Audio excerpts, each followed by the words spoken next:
My name is Sophie Lane, and I'm 27 years old. For most of my adult life, people have underestimated me. Maybe it's because I don't dress like I'm trying to impress anyone. Maybe it's because I never felt the need to brag about what I was doing with my life.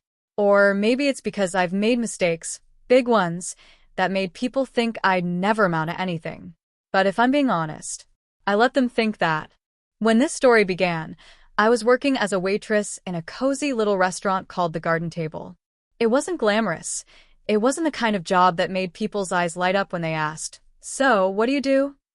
It was the kind where you worked long shifts, your feet ached by the end of the day, and your hair smelled faintly, like coffee no matter how many times you washed it. And yet, I loved that place. The smell of fresh sourdough baking in the morning, the chatter of customers during the lunch rush, the sound of dishes clinking together in the kitchen, it all felt alive. It felt real. But what no one knew was that behind that restaurant's calm, rustic charm was me. Not just as a waitress, but as one of its silent investors. When I first started working there, it wasn't even about money. It was about rebuilding myself. 2 years earlier, I'd gone through one of the hardest periods of my life. My long-term boyfriend, Ethan, had left me, right after we'd been talking about getting married. We'd been together for 5 years, and in those 5 years, I supported him through grad school, helped pay his rent, even loaned him money for his car down payment. When he finally got a stable job and started making real money, he decided I wasn't on his level anymore. He told me that over dinner one night. I'll never forget his exact words. "Sophie, you're sweet, but you have no ambition. I can't build a future with someone who's stuck waiting tables." At that time, I didn't own any part of the restaurant. I was quite literally just a waitress. But his words burned like acid inside me. I remember sitting across from him in that fancy Italian restaurant, the one he insisted on picking because it had class. He looked so smug, like he was doing me a favor by letting me go. He reached for my hand at the end of his little speech, like we were parting ways on good terms. I didn't take his hand. I just stared at him and quietly said, "Someday, you'll regret underestimating me." He smirked. "Sure, Sophie. I'll keep an eye out for your name on the Forbes list." That was 2 years ago. After the breakup, I moved into a small apartment above the restaurant. My manager, Linda, was kind enough to help me pick up extra shifts. She was like the older sister I never had, sharp-tongued, tough, but with a soft spot for people who worked hard. One evening, after closing, she and I were sitting at the bar, splitting a leftover piece of pecan pie. "Ever thought about owning a place like this one day?" she asked casually. I laughed. "Me? Own a restaurant? I can barely pay rent." She smiled. Yeah, well, "You've got the heart for it. Some people just work. You care." That night stuck with me. And a few weeks later, when Linda told me that the owner, Mr. Caldwell, was looking for small investors to help with the restaurant's upcoming expansion, I couldn't stop thinking about it. At first, I brushed it off. I didn't have that kind of money. But I had savings, small, hard-earned savings, and a little inheritance from my grandmother that I never touched because it didn't feel mine. It was $25,000. It wasn't enough to buy anything life-changing, but it was enough to help a business grow, and that's exactly what Caldwell needed. I met with him privately one morning before my shift, still wearing my apron, and told him I wanted to invest. He looked surprised at first. "You, Sophie?" I nodded. My hands were trembling. "I know it's not much, but I believe in this place." He studied me for a long moment before finally saying, "All right, kid. Let's make it happen. But keep it quiet. I don't want the rest of the staff treating you differently." That was the deal. I would remain a silent investor. No one, not even Linda, would know. And I was fine with that. I didn't do it for recognition. I did it because I wanted to believe in something again. For months, everything was peaceful. I worked my shifts, helped with new menu tastings, even learned to manage invoices and scheduling. Slowly, I started feeling like my life was coming together again. Then came Thanksgiving. It was the first big family dinner since my breakup with Ethan, and I wasn't looking forward to it. My parents had always been proud, practical people. My brother, Matt, was their golden child. He had a corporate job, drove a BMW, and loved to remind everyone of it.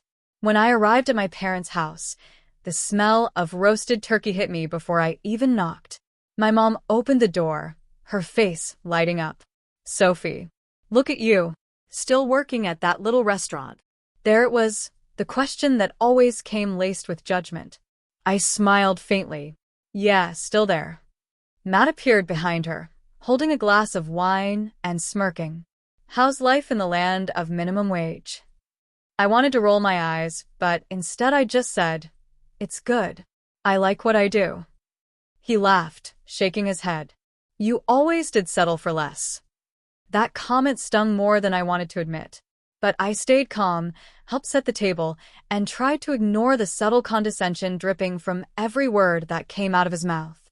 At dinner, while everyone was going around sharing what they were thankful for, Matt raised his glass and said, "I'm thankful I don't have to depend on tips to survive."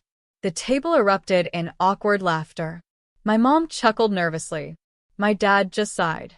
I felt my cheeks burn, but I smiled anyway.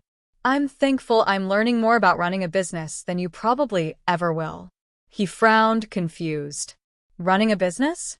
What?" The lemonade stand out front. I just looked at him and said softly, something like that.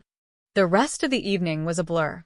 I laughed when I was supposed to, smiled for the family photos, and went home feeling both angry and strangely calm. Because deep down I knew something Matt didn't. The restaurant was expanding again. Caldwell had just finalized a second location downtown. And this time, I wasn't just a small investor. I'd quietly bought out another shareholder who wanted out, which meant I now owned 40% of the garden table. And the new restaurant? Its grand opening was scheduled for the week before Christmas, right when my family loved to eat out together. As I lay in bed that night, I stared at the ceiling and whispered to myself, "They'll find out soon enough." And when they did, they wouldn't be laughing anymore. I didn't sleep that night. Every time I closed my eyes, flashes of Ethan's smirk returned, the way his voice dripped with mock sympathy as he told me about his fiancée. "You should come, Mia. I'd love for you to see how happy I am." Those words replayed in my mind like a broken record, each repetition stabbing a little deeper. By morning, the exhaustion was so heavy it felt like lead in my bones. I sat by my small kitchen table, staring at the unopened invitation he had mailed weeks ago. The envelope was ivory, elegant, sealed with a gold-embossed E and L. I ran my thumb along the edge of it, the paper thick and expensive, so perfectly him. Ethan always had to make a show of everything. Part of me wanted to tear it up, burn it, throw the ashes out the window, and be done with it. But another part, the more dangerous part, wanted to go. I wanted to see what kind of woman had replaced me. What kind of person could make Ethan, the man who once swore I was his entire world, so proud, so cruel. I told myself I just wanted closure. But I knew deep down I wanted something else. I wanted him to see me standing there, looking better, stronger, untouched by the wreckage he'd left behind. Around noon, I drove to my best friend Tasha's place. She opened the door, wearing her usual messy bun and oversized hoodie, a cup of coffee in hand. When she saw my face, her smile faded. "Oh no," she said, ushering me inside. "Don't tell me he reached out again." I nodded weakly. "He invited me to his wedding." Her jaw dropped. "He what?" "Yeah." And he acted like it was some kind of gesture, like he was being nice. Tasha rolled her eyes, so hard I thought they might disappear into her skull. "That man is the definition of audacity. You better not be thinking of going." I hesitated. That was all the answer she needed. "Mia," she said sharply, "don't you dare. He doesn't deserve an ounce of your time. You've worked too hard to move on." "I know," I murmured. I need to face it, Tash. I need to see it with my own eyes. Maybe it'll finally kill whatever's left of this hold he has on me." She sighed, rubbing her temples. "You're going to regret this." Maybe I would. But that night, I opened my closet anyway. Most of my clothes were plain, soft sweaters, neutral skirts, practical jeans. I'd never been flashy. Ethan used to tease me for it, saying I dressed like a librarian. But as I stood there, staring at my reflection, something inside me hardened. I was done being the quiet girl he could mock and discard. I drove to a boutique downtown and spent the last of my savings on a sleek, black satin dress. Simple, but it fit me perfectly. It hugged my waist, fell just below my knees, and made my skin glow under the soft store lights. The saleswoman smiled approvingly. "Going somewhere special?" she asked. I forced a smile. "You could say that." The wedding was the next weekend. On the day itself, I woke up with a pit in my stomach so deep it almost felt physical. I spent an hour curling my hair, brushing on light makeup, and staring at myself in the mirror. My reflection looked calm, confident even, but my pulse told another story. As I drove to the venue, every mile felt like a countdown to some emotional explosion I wasn't ready for. The ceremony was held at a vineyard on the outskirts of town, a place Ethan and I had once visited during a weekend trip. I remember him telling me, "Someday, I'll get married here." I'd laughed then, thinking he meant to me. Now, that same place stood dressed in white roses and twinkling lights, mocking every memory we'd shared. Guests milled about in elegant suits and pastel dresses. I recognized a few faces, his coworkers, some mutual friends, but most were strangers. Their laughter and chatter floated through the air like nothing could possibly go wrong in their perfect world. I stood near the entrance, clutching my small black purse, trying to disappear into the crowd. I thought maybe I could just quietly watch the ceremony from the back, pay my silent respects to the ghost of who we'd been, and leave. But of course, Ethan had other plans. "Mia?" His voice cut through the music like a knife. I turned. There he was, Ethan, in a tailored gray suit, looking every bit the charming groom. His smile widened when he saw my stunned expression. "You came," he said smoothly. "I wasn't sure you'd actually show." "I said I would," I replied, forcing steadiness into my tone. He looked me up and down, eyes lingering on my dress. "You look good. Better than I expected." I clenched my jaw. "Congratulations, Ethan." "Thanks." He smirked. "You'll love Lauren. She's everything you never were." My breath hitched, but before I could respond, someone called his name. He gave me a wink and walked off, leaving me standing there, trembling, not from sadness, but fury. The ceremony began a few minutes later. Lauren walked down the aisle in a lace gown that sparkled in the sunlight. She was stunning, I couldn't deny that. Tall, graceful, blonde hair cascading down her shoulders like something out of a bridal magazine. When she reached Ethan, he grinned like a man who had won the world. But as the vows started, my gaze drifted and froze. Because standing behind Lauren, holding her bouquet as a bridesmaid, was someone I hadn't expected to see in a million years. Samantha, my former best friend. The same woman I had caught texting Ethan behind my back 2 months before our breakup. She looked right at me, and the color drained from her face. The realization hit me like a punch to the chest.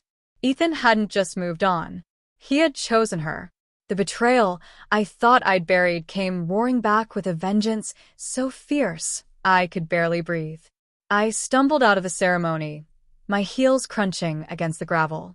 Behind me, vows were exchanged, promises made, and laughter rippled through the crowd like I'd never existed. I stood by my car, gripping the door handle, when I heard the sound of footsteps. "Mia," a voice called softly. It wasn't Ethan. It was Lauren. I turned slowly, confusion mixing with anger. She was walking toward me, bouquet still in hand, her veil fluttering in the breeze. "You don't know me," she said carefully, "but I think you should." "What are you talking about?" I asked. She took a shaky breath. "Ethan's been lying to both of us. He didn't tell me everything about you, and I think you deserve to know what he said before I walked down that aisle." My pulse quickened. "What did he say?" She hesitated, looking torn. "He said you'd come here today trying to embarrass us, that you still weren't over him. He told everyone at the rehearsal dinner that he invited you just to prove how pathetic you still are." For a moment, I couldn't speak. The world tilted, The air thickened. Lauren looked at me with guilt in her eyes. I didn't believe him at first, but now, seeing you, I just needed to tell you. I swallowed hard, my voice breaking. Why are you telling me this now? Because, she whispered, glancing back toward the altar, I think I just made a terrible mistake. Before I could respond, someone shouted her name. It was Ethan, storming toward us, his face twisted with anger. What the hell are you doing, Lauren? He snapped. The photographer's waiting. Lauren looked between us, her expression torn with panic.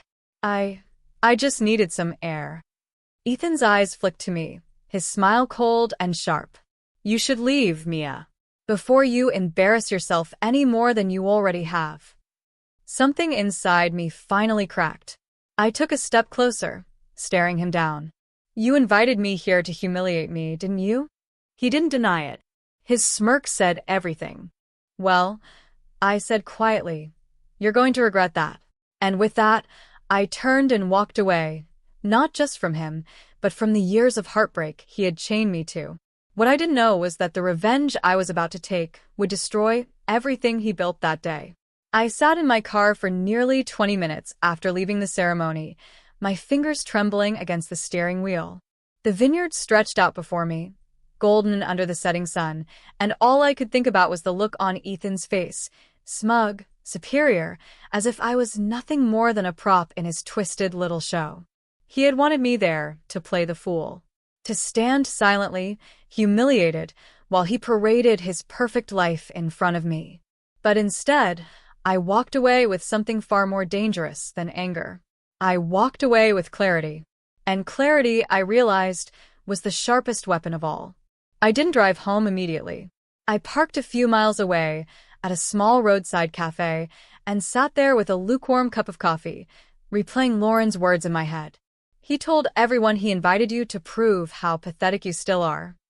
My hands clenched around the mug. I'd wasted too many tears on that man. But not anymore. If he wanted a performance, I was going to give him one he'd never forget. By the time I reached home, my plan had already begun to take shape. I pulled out the dusty folder from my desk drawer, the one filled with old documents, receipts, and photos from when Ethan and I lived together. There were things in there he probably thought I destroyed long ago. Bank statements, business emails, notes about his real estate venture. Ethan had always been ambitious, but also reckless. When we were together, he'd asked me to help him manage some of his financial paperwork. Since I worked in accounting, it made sense at the time. What he didn't realize was that I'd quietly kept digital copies of everything. Not out of mistrust, but because I was the one who actually organized his chaos. And now, that chaos was about to become his undoing. The next day, I went into the small accounting firm where I worked and asked my boss, Carl, if I could take some extra work home. He nodded absently. He trusted me completely. That gave me the cover I needed. I spent the evening digging through my old files on Ethan's company, Westbrook Investments. Back when we were together, he bragged constantly about his upcoming deal that would make him rich. But as I looked deeper, I noticed inconsistencies, money transfers that didn't match, payments to strange shell accounts, and fake invoices filed under names that didn't exist. He wasn't just reckless. He was skirting the law. I sat back in my chair, stunned but not surprised. Ethan had always thought he was untouchable. He believed rules were for other people. That arrogance had been his most defining feature, and now it would be his downfall. The idea of revenge wasn't about destroying his life out of spite. It was about justice, about taking back the power he had stolen when he made me feel small, broken, and unworthy. I didn't want to hurt him physically. I wanted him to feel what it was like to lose everything he thought made him superior. And I knew exactly how to do it. I started by sending an anonymous email to a journalist who had once interviewed Ethan about his success story. Her name was Jenna Roberts, a sharp, investigative reporter who hated corruption more than anything. I crafted the message carefully, attaching a few of the more damning financial documents and a simple note. You should take a closer look at Westbrook Investments. Not everything about their accounts is as clean as they claim. I used a burner email, no trace to my name. Once it was sent, I leaned back and exhaled for the first time in hours. The next morning, social media was already buzzing. Jenna had tweeted, "Working on a new expose. When success stories are built on lies, the truth always comes knocking." I knew Ethan wouldn't notice right away. He was probably too busy basking in the glow of his new marriage. But soon, the questions would start. The calls. The doubt. And I wanted to be close enough to watch it all unfold. So, when Tasha called that afternoon, I didn't hesitate. "Mia, please tell me you're not still thinking about him," she said. "Oh, I'm thinking about him," I replied evenly. "Just not the way you think." She sighed. "You scare me when you sound calm like that. I'm done being his victim, Tash. I'm taking control. Please don't do anything crazy." I smiled faintly. Too late. 2 days later, I found myself back near that vineyard. This time, under the pretense of returning a borrowed clutch one of the guests had left behind. I knew Ethan and Lauren were staying there for a few extra days before leaving for their honeymoon. When I saw them from afar, posing for post-wedding photos near the fountain, it almost didn't hurt anymore. Lauren looked radiant but tense. Ethan, ever the showman, had his arm around her like she was another accessory to his ego. I stood just out of sight, phone in hand, recording. And that's when I saw it. Ethan taking a call, stepping aside, lowering his voice. Lauren tried to get his attention, but he waved her off impatiently. Something about that moment felt off. He looked angry, nervous. When I later checked my phone, I saw Jenna's article had gone live. Local investor under investigation for financial misconduct. Westbrook Investments accounts under scrutiny. Within an hour, the post was shared hundreds of times. By evening, Ethan's company page had been flooded with comments. Some were supportive, most were brutal. Lauren's social media accounts had gone private. And me? I sat on my couch, sipping tea, feeling the first flicker of peace I'd felt in years. But peace didn't last long. The next day, I woke up to a string of missed calls, 3 from an unknown number, 1 from Tasha and 1 from Lauren. I froze. How did she even get my number? I let it go to voicemail, but curiosity got the better of me. I played it. "Mia, it's Lauren." Her voice was low, almost shaking. "I don't know what's happening, but Ethan's freaking out. He keeps saying someone's trying to destroy him and that it's your fault. He's not acting normal. Please call me back." I sat there in stunned silence. Then another message came in. This one from Tasha. "Mia, turn on channel 9. Now." I grabbed the remote, and my heart nearly stopped. There, on the evening news, was Ethan being led into a police cruiser, flashes from cameras lighting up the night. The anchor's voice was calm, but cutting. Local businessman Ethan Westbrook has been taken into custody following allegations of financial fraud. His company, Westbrook Investments, is now under investigation by federal authorities. I covered my mouth with my hand. I had wanted to ruin him, yes, but I hadn't expected it to happen so fast. As I sat there processing what I'd done, my phone buzzed again. This time, it was a text from an unknown number. "You think you've won, don't you?" I stared at the message, my pulse racing. Before I could respond, another text came through. "You have no idea what you've started." My throat went dry. I looked around my apartment, suddenly hyper-aware of every creak and sound. The curtains rustled slightly, though the windows were closed. I texted back, "Who is this?" No reply. I turned off my phone and sat in the dark for a long time, trying to calm my racing thoughts. Maybe it was Ethan trying to scare me. Or maybe it was someone else, someone connected to his shady business deals. Either way, it meant one thing. I wasn't out of this yet. That night, I couldn't sleep. Every sound outside made me flinch. Around midnight, I got up to pour a glass of water, and that's when I noticed something chilling. Across the street, parked under the streetlight, was a black SUV. The engine was off, but the faint glow of a cigarette burned inside. Someone was watching my apartment. And as I stood frozen by the window, the SUV headlights flicked on for a split second, long enough to let me know they'd seen me too. The hum of the refrigerator was the only sound in my apartment as I stood motionless by the window, staring at that black SUV. It hadn't moved. The cigarette ember inside flickered once more, like a heartbeat in the dark. For a long moment, I couldn't breathe. My rational mind tried to argue it was just some random car. Maybe someone parked there to make a phone call, but deep down I knew better. Ethan was in custody. His company was crumbling. And now someone was watching me. My pulse thundered in my ears as I turned off the lights, moving quietly through the apartment. Every shadow looked deeper, every sound sharper. I grabbed my phone, hesitated, and finally called Tasha. She answered groggily, her voice muffled. Mia? It's past midnight. What's wrong? I think someone's outside my apartment, I whispered. That woke her up fast. What? Who? I don't know. Black SUV. It's just sitting there. They've been parked across the street for almost an hour. Did you call the police? No. What do I even tell them?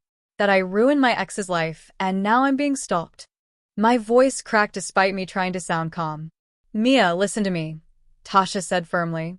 You need to pack a bag, come here tonight. Don't stay there. I nodded, even though she couldn't see me. Okay. I hung up, stuffed a few essentials into a duffel bag, and peeked out the blinds one last time. The SUV was still there. The faint red of a cigarette winked again, and then, just as I was about to step back, the driver's door opened. A figure stepped out. He was tall, wearing a dark jacket and baseball cap. I couldn't see his face, but he turned his head toward my building, looking directly at my window. My stomach dropped. I froze, barely breathing. Then I saw his hand move, raising a phone to his ear. That's when I bolted. I didn't even wait for the elevator. I ran down the stairs, my heart pounding so hard I could hear it echoing off the concrete walls. Outside, the cold air hit me like a slap. My old sedan was parked around the corner. I sprinted to it, threw my bag into the passenger seat, and fumbled with the keys. The moment I started the engine, the SUV headlights flared to life behind me. I didn't think. I just drove. The streets blurred as I tore through them, the city lights streaking past in flashes.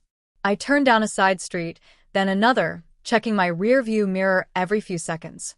The SUV was there, always 2 cars behind, never closer, never farther.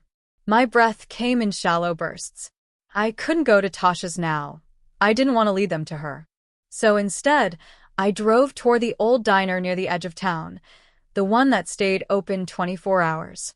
It was brightly lit and always full of truckers and night shift workers. If someone was following me, they'd have to back off once I was surrounded by people. I pulled into the parking lot, my tires screeching slightly. The SUV slowed at the corner, paused, then drove past.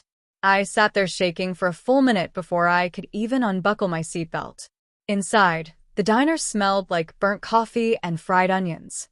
A waitress with kind eyes refilled my cup without asking, probably sensing the panic still radiating off me.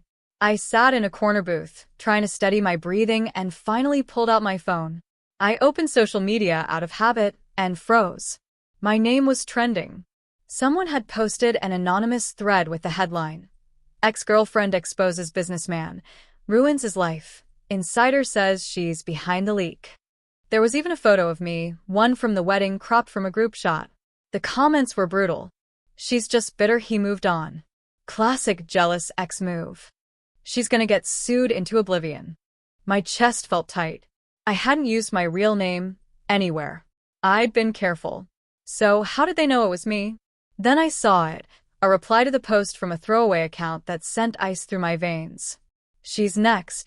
I slammed my phone down and whispered to myself, "Oh my God." The waitress glanced over. "You okay, honey?" I nodded weakly, forcing a smile. Yeah. Just bad news. I stayed there until the sky started to lighten, too afraid to leave. When I finally drove home, the SUV was gone, but the unease wasn't. My gut told me this wasn't over. And I was right. When I got to my apartment, the door was unlocked. I froze on the threshold, my keys trembling in my hand. I could see, even from where I stood, that something was off. A drawer slightly open. My couch cushion displaced. Someone had been inside. I stepped back slowly, heart hammering, and called the police. The dispatcher told me to wait outside until officers arrived. When they did, 2 uniformed officers went in first, guns drawn. I stood in the hallway hugging myself, my stomach twisting. After a few minutes, they came back out. "No one's here now," one of them said. "But your place has definitely been searched." He gestured to the coffee table, where my old laptop sat, screen cracked, hard drive removed. "They knew exactly what they were looking for," the other officer said. "What do you mean?" I asked shakily. "Nothing else was touched. Just electronics. Whoever this was, they weren't after money."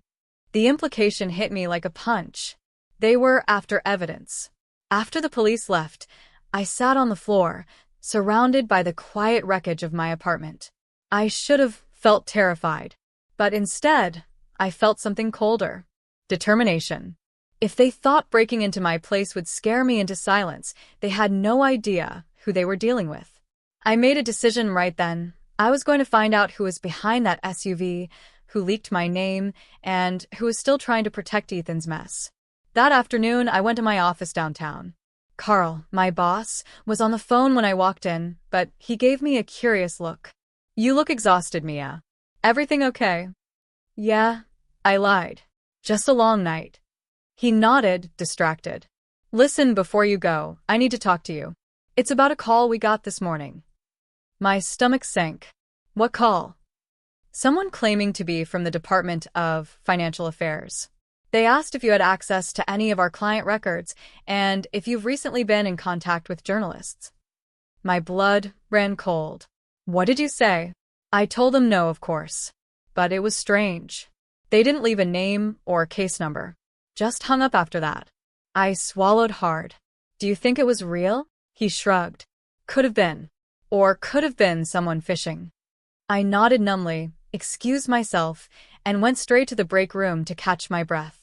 My hands shook as I texted Jenna, the journalist who'd broken the story. "Did you leak my name?" Her reply came fast. "Of course not. Why would I? I protect my sources." Someone knows it was me. "They broke into my apartment." There was a long pause. Then she wrote, "Meet me Today. 5 p.m. at the coffee shop on 9th. Bring everything you have left." By the time 5 p.m. rolled around, I was sitting in that small cafe, clutching my bag like a lifeline. When Jenna arrived, she looked tense, scanning the room before sitting down. "Mia, this is bigger than you think," she said quietly. "Ethan's fraud wasn't just about shady accounting. He was laundering money for people you don't want to mess with." My stomach twisted. "What do you mean?" "I've been digging since the article dropped. Some of his investors aren't investors at all, they're fronts. Real estate deals tied to shell corporations owned by offshore accounts." I frowned. "That sounds criminal." "It is criminal. And whoever's behind those accounts doesn't want their name in the news." She leaned closer, voice barely above a whisper. "You're not being followed because of Ethan. You're being followed because you open a door to people who make him look like a child playing with matches." The sound in the cafe dimmed to nothing. "I think someone's already cleaning up the mess," she continued. "They probably think you have more evidence." "I don't," I said quickly. "It's gone. They took my laptop." Her jaw tightened. "Then they might assume you backed it up somewhere. They won't stop until they're sure." I gripped the edge of the table. "What do I do?" Jenna exhaled slowly. "Lay low. I'll handle the rest." But as she said it, I noticed movement outside the cafe window, a man in a dark jacket standing beside a black SUV. His gaze flicked directly toward me. My heart stopped. "Jenna," I whispered, "they're here." She turned to look, and her face went pale. "Don't panic," she murmured. "Follow my lead." She stood up calmly, slid a folded envelope across the table toward me, and said louder, "Here are the receipts you asked for. Have a great evening." Then she walked straight out the back door. I waited a beat, then grabbed the envelope and followed, but when I stepped into the alley, she was gone. Only the faint echo of tires screeching at the end of the street. And when I opened the envelope, I found a flash drive inside and a note written in hurried pen strokes. "If you're reading this, I might not make it home tonight. Don't trust anyone. especially the ones pretending to help. I stared at the note, the chill crawling up my spine. Because from the corner of my eye, I saw the reflection of the black SUV's headlights turning the corner toward me. I didn't sleep that night. The restaurant closed at midnight, but I stayed until nearly 3 a.m., sitting in the dark dining room with only the soft hum of the refrigerator in the kitchen keeping me company. My body ached from another long shift, but my mind was on fire. I replayed every smirk, every whisper, every judgmental glance. The laughter from earlier echoed in my head like cruel music I couldn't turn off. I could still see the way Jake had laughed when he said, "You belong here." How proud he looked, as if he'd successfully put me in my place. He thought my success as a silent investor meant nothing if it wasn't publicly known. And that night, I realized something important. People like him only understand power when it's visible. For years, I had been invisible on purpose. I didn't want recognition. I wanted peace. I had invested in the Maple House because I believed in the dream of creating a place that felt warm, safe, like family. But now, that same place had become a stage for my humiliation. I went home, showered off the smell of grease and coffee, and stared at myself in the mirror. My eyes looked older, sharper. I wasn't just tired. I was done. Done pretending that silence was strength. Done letting people define me by what they saw on the surface. The next morning, I called David, the restaurant's general manager and my most trusted ally. He was in his mid-40s, practical but kind, the kind of man who had worked his way up from nothing and respected effort more than appearances. When I told him what happened, there was a long silence on the phone. "I knew something like this would happen eventually," he said.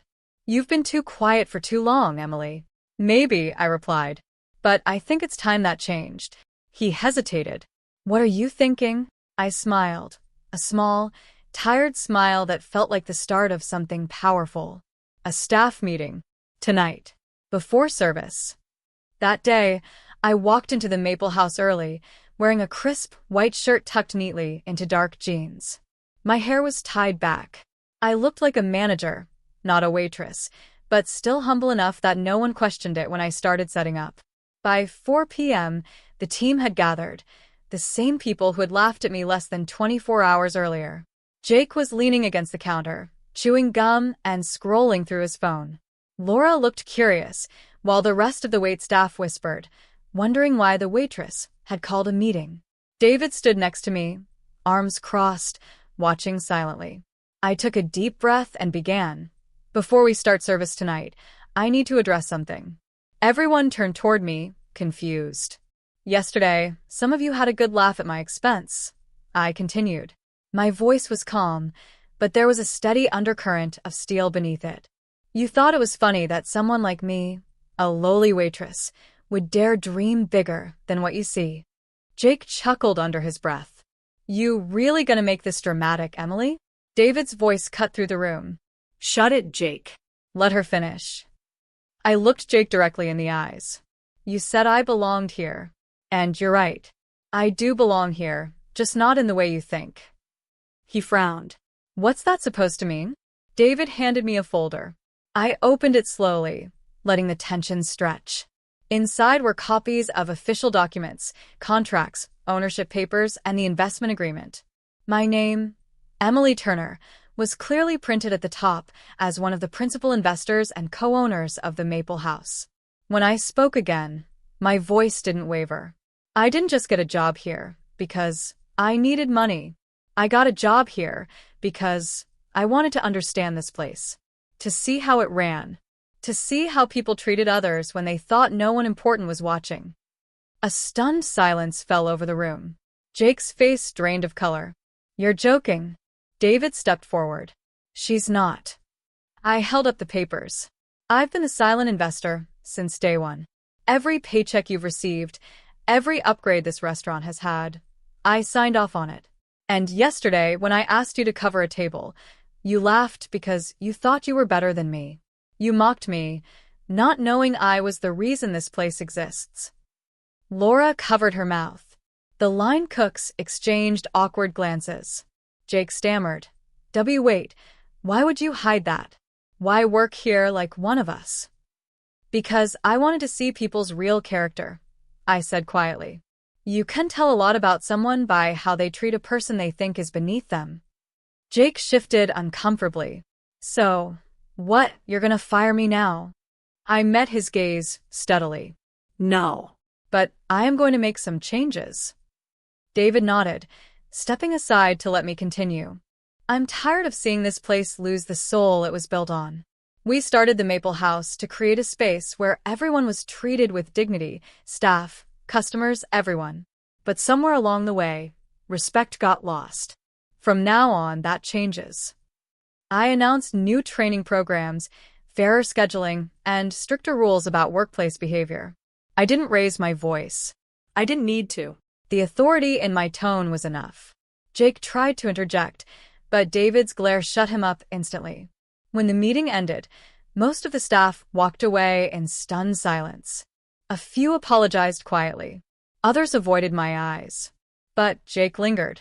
He walked up to me, smirking, though it didn't reach his eyes. You got your little power trip now. Congrats. But you can't buy respect, Emily. I smiled faintly. No. But I can make sure this place only employs people who understand it. He stared at me for a moment before muttering something under his breath and walking away. That night, the air in the restaurant was different. The same walls, the same lights, but something had shifted. The staff was quieter, more respectful. David gave me a reassuring nod from the kitchen. When the dinner rush started, I still worked the floor, like always. I took orders, served food, smiled at customers. Because despite everything, I still loved what I did. But now, every move I made carried a new kind of confidence, not born of arrogance, but truth. Halfway through the night, a family came in, tired parents and 2 small kids. The mom apologized, saying they didn't have much money, but wanted to celebrate their daughter's birthday. Normally, a waitress would have just taken the order and moved on. But I went to the kitchen and told David to make something special on the house. When the cake came out, the little girl's eyes lit up. Her parents looked on the verge of tears. And as they thanked me over and over, I realized that this kindness, this connection, was the real reason I invested in this place. Later, when the restaurant quieted down, Jake came over again. His face was unreadable. Why didn't you just fire me? He asked. I looked up from polishing a glass. Because firing you would have been easy. But learning your lesson, that's harder. And I think you need to see what leadership really looks like. He scoffed. You think this makes you some kind of hero? No, I said softly. It just makes me human. He shook his head and walked away, but there was something different in his posture, less arrogance, more thought. When the last table left and we began closing up, David came to stand beside me. You handled that better than I could have. I smiled faintly. You think they'll respect me now? He shrugged. Maybe not all of them, but they'll see you now. And that's a start.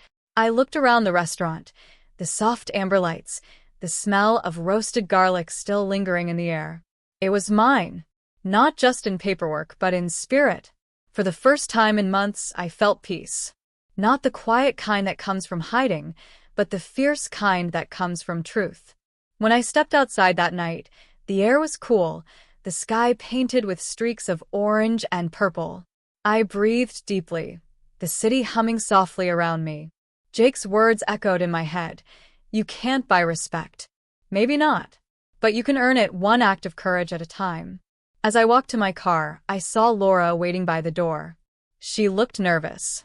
Hey, she said softly. I just wanted to say, I'm sorry for yesterday. I didn't realize. I smiled gently. It's okay, Laura.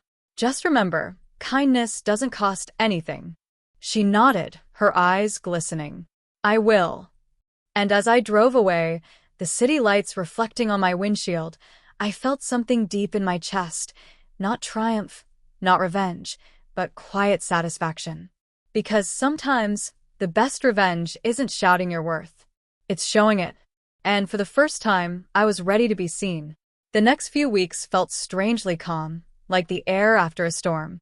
The restaurant still bustled every night, But beneath the familiar hum of clinking glasses and sizzling pans, something had changed. In me, and in everyone else. People looked at me differently now. Not in the gawking, gossipy way I feared, but with a quiet, cautious respect. Laura smiled more when she passed me plates. The line cooks, who once ignored me, started asking for my opinion on new specials. Even Jake, who used to sneer at me across the floor, had stopped with the comments.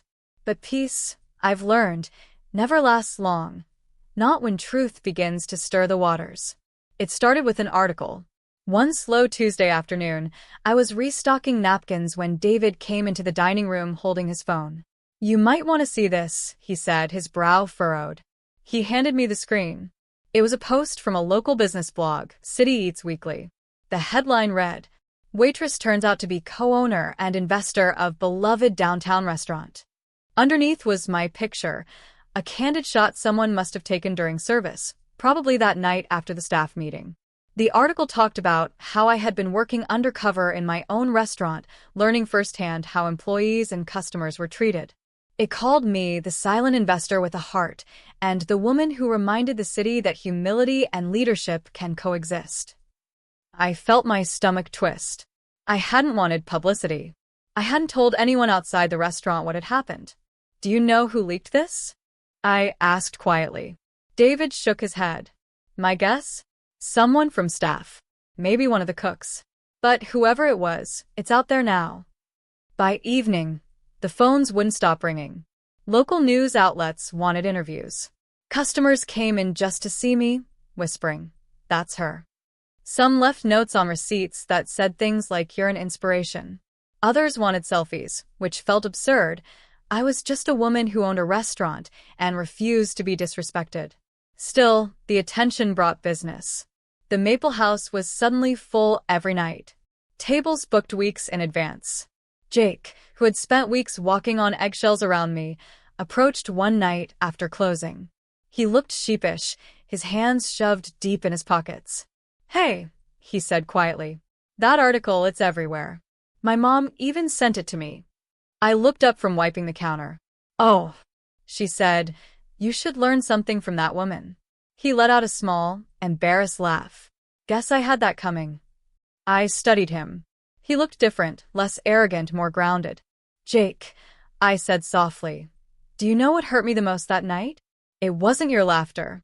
It was that you thought being a waitress made me lesser." He swallowed hard, nodding. "Yeah, I was a jerk. I thought, we all work hard here, but some jobs feel like a dead end. I didn't realize you chose it." "I did," I said. "And that's the point. Dignity isn't about the title. It's about the way you do the work." He sighed, then met my gaze. "I'm sorry, Emily." "Really?" I nodded. "Then prove it. Be the kind of person who lifts others instead of looking down on them." From that night on, Jake changed. He volunteered for extra shifts, helped new servers train, even started handling customer complaints with patience. It didn't happen overnight, but I saw him trying. Still, the media attention didn't sit well with me. I didn't like being treated like some kind of local legend. Because the truth was, I hadn't done this for recognition. I'd done it because I was tired of people underestimating others the way they once underestimated me. But one afternoon, a week later, I got a call that changed everything again. "Miss Turner," a woman's voice said. "This is Karen Miller from the Daily Beacon. We'd love to feature you in our Sunday profile. It's about women redefining leadership." I hesitated. "I'm not sure." She interrupted, her voice warm. "This isn't a business piece. It's human. It's about resilience. People want to hear your story, Emily." I almost said no. I almost hung up. But something inside me, that younger version of myself who had spent years hiding behind silence, whispered, "Maybe it's time to speak." So I agreed. The interview took place 2 days later at the restaurant. Karen was gentle and observant, the kind of journalist who asked questions that made you pause. "What made you invest in this restaurant?" she asked. I thought for a moment before answering. Because when I was younger, I worked in a place that treated staff like they were disposable. I promised myself that if I ever had the chance, I'd build something different. Something where people mattered. She smiled. And did you? I looked around the restaurant, at the photos on the wall, the laughter of the lunch crowd, Laura serving coffee with her easy smile. We're getting there. The article came out that Sunday. It wasn't about money or status. It was about humanity, about dignity, hard work, and what it means to lead from the ground up. It spread quickly. Customers from other cities came to dine just to meet the Waitress owner. But not everyone celebrated it. A week later, I received an email from one of my former business partners, the man who had originally rejected my pitch when I was starting out. So this is how you choose to make headlines? Playing waitress for sympathy? Thought you were smarter than that. For a second, the old Emily, the one who used to shrink under criticism, almost replied defensively. But instead, I closed my laptop and laughed quietly. Because for the first time in my life, I didn't need his approval. The next day, I arrived at the restaurant early. The morning light poured through the front windows, catching the gold edges of the picture frames. I watched the staff come in one by one, sleepy but smiling, joking softly as they prepped for the day. When Jake walked in, he offered me a coffee. You take 2 sugars, right? I raised an eyebrow. Since when do you remember that? He shrugged. Guess I started paying attention. It was such a small gesture, but it made my heart warm. People could change. Around noon, a familiar face walked through the door, my mother. She had always been polite but distant about my career choices. When I left a corporate finance job years ago to pursue something more meaningful, she called it a waste of potential. She'd been one of the voices that made me doubt myself. But that day, she looked at me differently, softer, prouder. I read the article, she said. And I saw you on TV. I smiled nervously. Oh, great. My nightmare. She chuckled. No. It was beautiful. You sounded like Dad. That caught me off guard. My father had been a quiet man, one who believed actions mattered more than words. He'd passed away when I was 24, but I still remembered the way he used to tell me, work with your hands, not your ego. My mother looked around, eyes shining. He'd be proud, you know. I swallowed the lump in my throat. I hope so. We sat in one of the booths by the window. For the first time in years, there was no tension, no unspoken disappointment between us, just understanding. As we talked, I realized something I hadn't before. Sometimes people need to see your worth before they can believe it. And that's okay, because your value doesn't depend on their vision. That night, I stood outside the Maple House long after closing. The neon sign buzzed softly in the cool night air. Behind me, the laughter of my staff echoed faintly through the kitchen door. I thought about how far I'd come, from being a girl who felt invisible to a woman who didn't need validation anymore. I'd faced humiliation, betrayal, doubt, and instead of breaking, I'd built something stronger. But this wasn't revenge. Not really. It was revelation. And revelation, I realized, is the quietest kind of power. As I locked the door and started walking to my car, my phone buzzed. Another message, this one from an unknown number. It read, "You don't know me, but thank you. I'm a single mom working 2 waitress jobs, and your story made me believe I can build something too." Tears welled in my eyes. I stared at the screen, overwhelmed by emotion. Maybe I hadn't wanted fame. Maybe I hadn't wanted attention. But if my story could make even one person feel seen, then it was worth every moment of pain that led here. I typed back, "You already are building something. Never let anyone make you feel small." Then I put my phone away, looked up at the stars flickering faintly above the city skyline, and whispered, "Dad, I finally did it." The following months unfolded like chapters of a story I never expected to live. The Maple House was no longer just a restaurant. It had become a symbol. A story of humility, perseverance, and quiet justice that people couldn't stop talking about. But fame, even the gentle kind, is never without consequence. I began receiving speaking requests from local colleges and women's business networks. They wanted me to talk about entrepreneurship, leadership, and the power of staying grounded. Each time I stepped on stage, I felt a little of that old nervousness, the same kind I'd felt carrying trays through crowded tables. But when I began to speak, something in me settled. I wasn't pretending anymore. I wasn't performing. I was simply telling the truth, my truth. People think power is about being seen, I said once during a talk. But sometimes, the most powerful people are the ones who keep showing up, even when nobody's watching. The waitress who serves with grace, the cook who never complains, the janitor who makes sure everything shines. Respect doesn't come from titles, it comes from integrity. After each speech, people came up to thank me, students, working mothers, even executives who admitted they'd lost perspective. I didn't feel proud in the arrogant sense. I just felt complete. But not everyone shared that sentiment. One afternoon, as I was reviewing supplier contracts in my office, I got a call from a number I didn't recognize. Emily Turner? Yes, who's this? Andrew Collins. I believe you remember me. My chest tightened. Andrew was my ex-boyfriend from years ago, the one who'd broken up with me because he said I lacked ambition. Back then, I'd just started dreaming about opening a restaurant and he'd laughed, saying I'd never make real money waiting tables. And now, here he was calling me. I saw the article, he continued. Quite the transformation. You've come a long way. I leaned back in my chair, the faintest smile tugging at my lips. Yes, I suppose I have. He chuckled. Listen, I'm in town for a bit. Maybe we could catch up? Coffee, perhaps? I'd love to talk about some potential collaboration ideas. I almost laughed. Collaboration. That was rich. Thank you, Andrew, I said coolly, but I'm not looking for partnerships right now. I'm focused on growing the business with people who believed in me before the headlines. He paused, clearly thrown off. Right. Well, if you change your mind. I won't. Then I ended the call. The old me might have been shaken, might have sought closure or validation. But the woman I'd become didn't need either. Some doors stay closed for a reason. That night, I hosted a small dinner for my team to celebrate our 1-year anniversary under new management. The lights were dim and warm, the tables draped in linen and wildflowers. Everyone laughed freely. The room glowed with life, the sound of clinking glasses and stories weaving through the air like music. David stood to make a toast. To the woman who started as our waitress, became our investor, and ended up our heart, he said, raising his glass.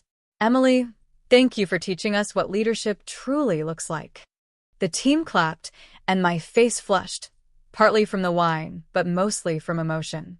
I stood up, feeling my throat tighten. I began, when I first came here, I wanted to learn what people were really like when they thought no one important was watching. What I found was that some of the kindest, hardest working people don't even realize their own worth. My eyes flickered toward Jake, who smiled shyly at his plate. We've all made mistakes, I continued, but what matters is that we grow from them. That we see people for who they are, not for what they wear or what job title they hold.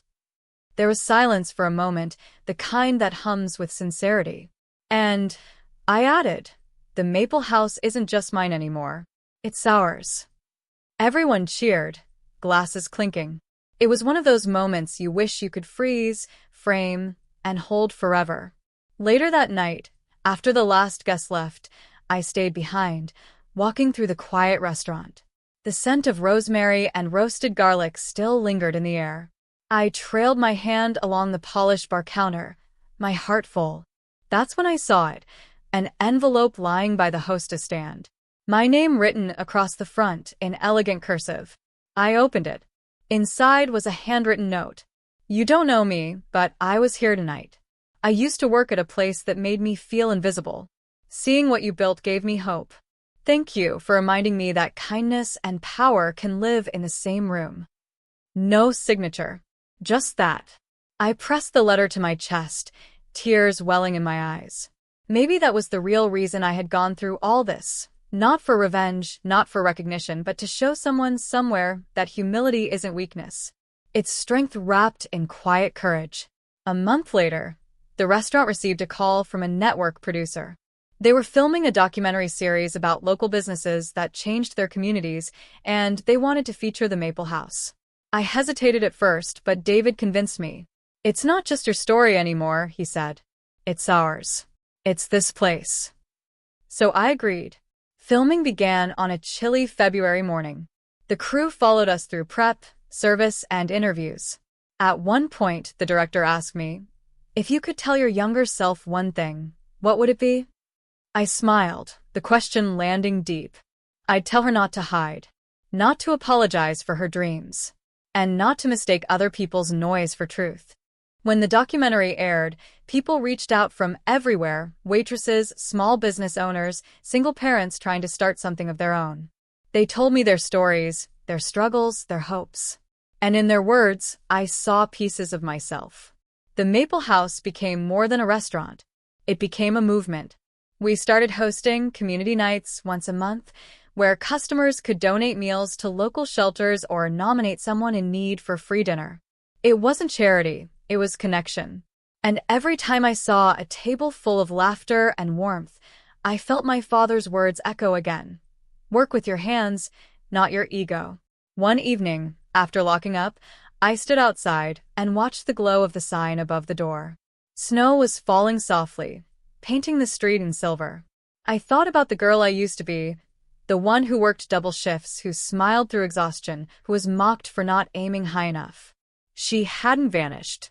She was still here, standing under that glowing sign, finally at peace. A voice startled me from behind. "Beautiful night, isn't it?" It was Jake. He had his jacket slung over one arm, his hair messy from the long shift. "It is," I said, smiling. He looked up at the sign. When I first started here, I thought this was just another job. I didn't get it." He turned to me, his voice softer. "Now I do. You built something people believe in. That's rare." I looked at him for a long moment before replying. "We built it, Jake." He smiled. Still. "You showed us how." We stood there in silence, the snow thickening, the lights from inside casting a soft glow on the sidewalk. And for once, I didn't feel the need to rush anywhere, to prove anything. I just breathed, feeling gratitude pulse through me like warmth. Because I had learned something profound through all of this. Success isn't about rising above others. It's about lifting everyone around you so the world feels a little kinder, a little more human. That was my revenge, my redemption, and my peace all at once. Months later, on the first anniversary of the day the truth had come out, when everyone learned that the waitress was actually the silent investor, I threw one last dinner. This time not for the staff, but for every person who had once doubted me. My former business partner, a few ex-colleagues from the corporate world, even my brother, who'd once told me I was wasting my degree. When they arrived, they looked uneasy, perhaps expecting a gloat or a lecture. But instead, I smiled and said simply, "Welcome. Eat. Enjoy." No speeches tonight. As the evening went on, I caught their glances, a mixture of regret, admiration, and disbelief. But I didn't feel bitterness, only closure. When dessert was served, I stood briefly and said, "I don't hold grudges." Every laugh, every doubt, it pushed me to build something real. So, thank you. And for once, there was no laughter at my expense. Only applause. As I watched them eat under the soft amber lights, I realized that forgiveness doesn't erase the past, it just stops it from defining your future. The night ended quietly, and when everyone left, I stood in the empty dining room, heart full, whispering to myself, they laughed once. But tonight I fed them. Outside, the snow had stopped. The city slept under a blanket of white, and beneath the glowing sign of the Maple House, I finally let go, not just of the hurt, but of everything that once made me feel small. I wasn't the silent investor anymore. I was the woman who built her own table and invited the world to sit.